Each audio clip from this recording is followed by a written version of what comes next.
Yiko. Gogo. Kama njani? Ku right gogo. Ya. Hawu. Namhlunwayile wena. Ya ngezile mhlobini. Uyobangena kuphi? Akwayiva le ngoma le ya D-Rhyme. Lethi ugeza siyaphi. Ngivile just starting ngiyile. Ngiyayithanza le ngoma. Ngilalele yona nje ngathi no namathi ngihlala ngigezile yabona. Le ngoma ikusitile hawu ikusitile. Wazogeza namuhla. Unemango sithe ngiuve. I-download kufisa yona i-download. Ngisendele. Ngani nge-Bluetooth? Ngisendele nge-Bluetooth.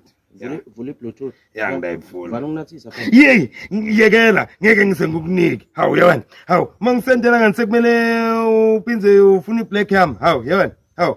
Athi ngiyakusendela. Ngidomane ngihambe ngiyodownloadela. Hawu yabona. Kanti sesiyabhadalisana ila uma umsendelo sekumele ulo ngeke ngikuniki. Ukhona udownload. Ya ngidownloadela. Ecala ngokudownloadela bani. Kunebantwana ekhaya yekela hawu bawathi letinto te music wathi leti ngidawudownloada khona hawu ngidownloadela ya ngidabatshela ngithi woza sihambe hawu yabona hayi woza sihambe ugeza siyapi D-Rhyme sigeze sihambe ya ngidabatshela ukuthi bhalani ukuthi sigeze sihambe hawu yabona sofuna ngikunike iphi yami ngiyangunike ngeke ngeke ngidabatshela ukuthi abageze sihambe babhalele ngoma hawu la ugezile bakusitile sisi hawu